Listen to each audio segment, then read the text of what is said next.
আমার লাস্ট দুইটা ভিডিও আমি আপলোড করেছিলাম কিভাবে নকশি পিঠার ডো তৈরি করতে হয় এবং কিভাবে পিঠার ডিজাইন করতে হয়। তারপরের অংশটুকু আপলোড করা বাকি ছিল, সেটাই দেখাবো আজকের ভিডিওতে। কিভাবে নকশি পিঠা বা ফুল পিঠা আপনারা ভেজে নেবেন এবং শিরা তৈরি করবেন। অলরেডি আপনারা দেখতে পাচ্ছেন গরম তেলের মধ্যে আমরা যে নকশি পিঠা বানিয়েছিলাম সেখান থেকে প্রায় 4-5টার মতো নকশি পিঠা আমরা তেলের মধ্যে দিয়ে একটু ভেজে উল্টিয়ে নিচ্ছি। যখন আপনারা তেলের মধ্যে পিঠাগুলো ছাড়বেন খুব সাবধানতার সাথে ছাড়তে হবে যেন পিঠাগুলো ভেঙে না যায়। যেহেতু ভিডিওটা নতুনদের জন্য অনেক উপকারে আসবে, তাদের উদ্দেশ্যে বলতে চাই যে আপনারা পিঠা ভাজার সময় একসাথে এতগুলো পিঠা দিবেন না, তাহলে ভেঙে নষ্ট হয়ে যাওয়ার সম্ভাবনা থাকবে। আমার মা যেহেতু একটু অভিজ্ঞ সেজন্য একসাথে এতগুলো পিঠা দিয়ে ভেজে নিচ্ছে। এইখানে যদি লক্ষ্য করেন পিঠার কালার কিন্তু এখনও চেঞ্জ হয়নি, একটু উল্টিয়ে পাল্টিয়ে ভেজে নিতে হবে প্রথম অবস্থায় যখন পিঠাটা শক্ত হয়ে আসবে তখন।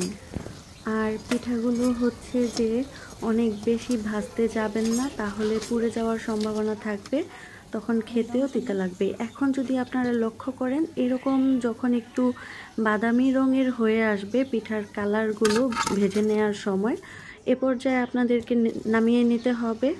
আর আপনাদের বোঝার সুবিধার্থে আরও কয়েকটা পিঠা আমরা ভেজে দেখানোর চেষ্টা করছি। আরেকটা বিষয়ে মনে রাখতে হবে, আপনারা 1 কেজি 2 কেজি 4 কেজি 5 কেজি যে কয়েক কেজি চালের পিঠাই বানান না কেন, এটা কখনো ভাববেন না যে একেবারে সবগুলো পিঠা একসাথে বানাবো তারপর নিয়ে ভাজবো। এটা কিন্তু ভুল চিন্তা ভাবনা। যখন দেখবেন 15-20টার মতো পিঠা বানানো হয়ে গেছে তখন হচ্ছে যে চুলায় চলে যাবেন, বা চুলা বা গ্যাস যেটাই হোক ভাজার জন্য, তাহলে পিঠাগুলো নষ্ট হবে না। একদিকে পিঠা বানানো হবে আর একদিকে পিঠাগুলো আস্তে আস্তে ভাজতে বসে যাবেন, কারণ পিঠা ভাজতেও কিন্তু অনেকটা সময় লেগে যায়। আমার ভিডিও আপলোড করা হয় না প্রায় 1 মাসের উপরে হয়ে যাবে। বেশ কিছুদিন যাবত অসুস্থ ছিলাম, কথা বলতে একটু প্রবলেম হয়, তো সেই জন্য ভিডিও এখন আর ওরকমভাবে আপলোড করা হয় না। ইনশাআল্লাহ আবারও হচ্ছে আগের মতো অ্যাক্টিভ হওয়ার চেষ্টা করছি। তারপর যাই হোক, এখানে যদি লক্ষ্য করেন আমরা কিন্তু আরও কিছু ফুল পিঠা বা নকশি পিঠা ভেজে নিয়েছি। এভাবে করে সবগুলো পিঠাই ভেজে নিব। আপনারা যারা আমার আগের ভিডিও দেখেননি যে কিভাবে ডো তৈরি করতে হয় পিঠা বানানোর জন্য, তারপর কিভাবে পিঠায় নকশির ডিজাইন করতে হয়, পিঠা বানাতে কি কি লাগে, তারা কিন্তু হচ্ছে যে আগের ভিডিওগুলো দেখলেই বুঝতে পারবেন বা শিখে যাবেন কিভাবে আপনারা ফুল পিঠা বা নকশি পিঠা তৈরি করবেন। এইদিকে কিন্তু আমাদের সবগুলো নকশি পিঠা ভেজে নেওয়া হয়ে গেছে। এইখানে আপনারা আরও একটা বিষয় মনে রাখবেন যে যেই দিনই আপনারা নকশি পিঠা বানাবেন, বানানোর পর এরকম ভেজে নেবেন, ওই দিনই কিন্তু শিরায় ডুবাতে যাবেন না। 1 দিন বা 2 দিন পরে হলে সেটা বেশি ভালো হয়।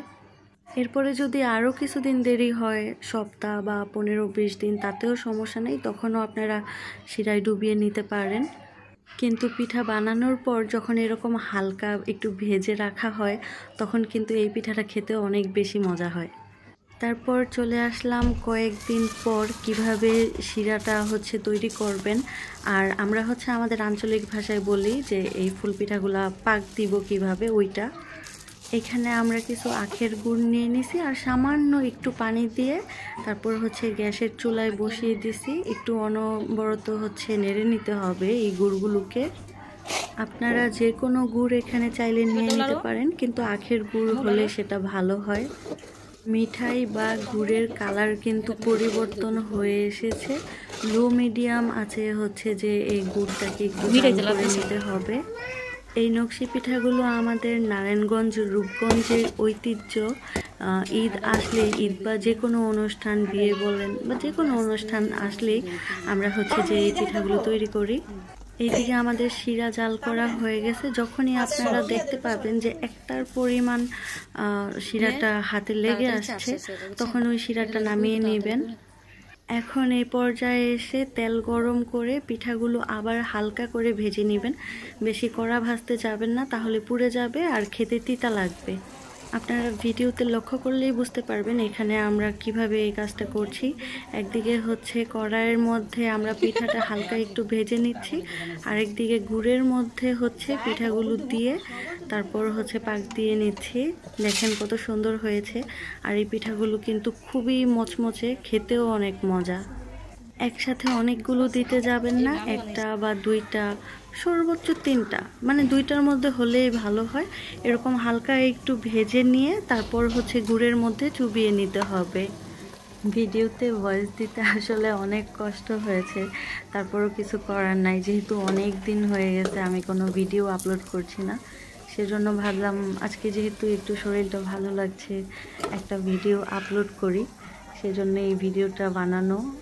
তারপর যাই হোক, এদিকে কিন্তু আমরা অনেকগুলো পিঠা গুড়ের মধ্যে চুবিয়ে পাক দিয়ে নিছি।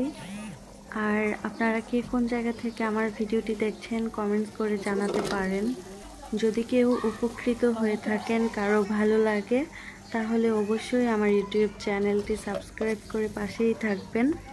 জানি না ভিডিওতে কতটুকু তুলে ধরতে পেরেছি, কিন্তু চেষ্টা করেছি। যারা এই নকশি পিঠা বা ফুল পিঠা পছন্দ করেন কিন্তু বানাতে পারেন না, তারা কিন্তু আমার ভিডিও দেখে পিঠাগুলো বানিয়ে নিতে পারেন খুব সহজেই।